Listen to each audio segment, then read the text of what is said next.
বলুন, আমি আপনাদের আজকে একটা জিনিস দেখাতে চলেছি। এটা বানিয়ে খাবেন, খুব মজা পাবেন। এই যে বন্ধুরা, এই কাপে জল ঢেলে নিচ্ছি। এই যে জল পড়লো, জল গেল। তারপরে বন্ধুরা, এই যে রসনা, এটা রসনা চলে গেল, রসনা। তারপরে বন্ধুরা, এই যে জল জিরা কাটা ছিল দিয়ে দিচ্ছি, চলে গেল জল জিরা।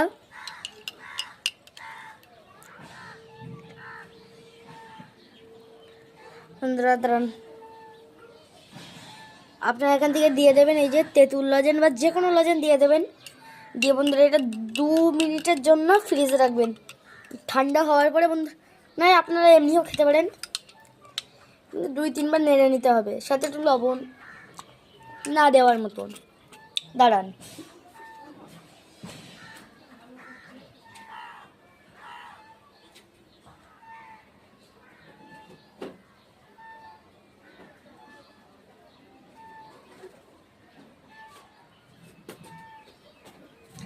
নুন, 1 চিমটি নুন দিয়ে দিলাম।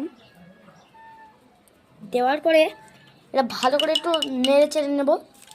একটুখানি টেস্ট করে দেখি, যদি আর একটু রসনা দেওয়া লাগে।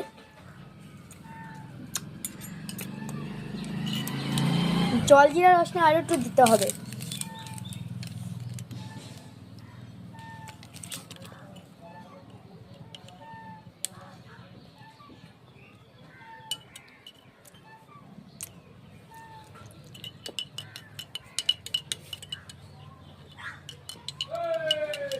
এটাও কিন্তু বন্ধুরা আমাদের অনেক উপকার করে খেতে।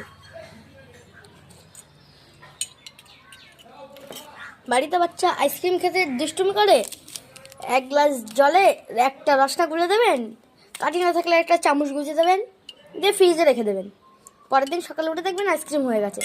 নিয়ে এটা এরকম এরকম এরকম এরকমভাবে ঘুরি জোরে জোরে, আমাদের এটা জল আছে বলে করতে পারছি না, মানে আইসক্রিম বাচ্চাদের বানিয়ে দেবেন। খুবই সুন্দর একটা রেসিপি। এই স্যুপটাও কিন্তু বন্ধুরা হেভি হয়েছে, দেখেন।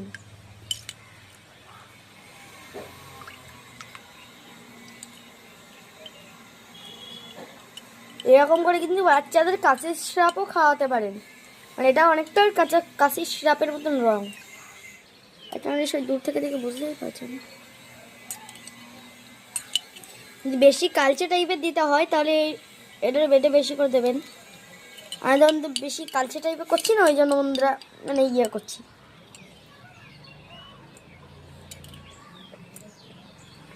দারুণ দারুণ।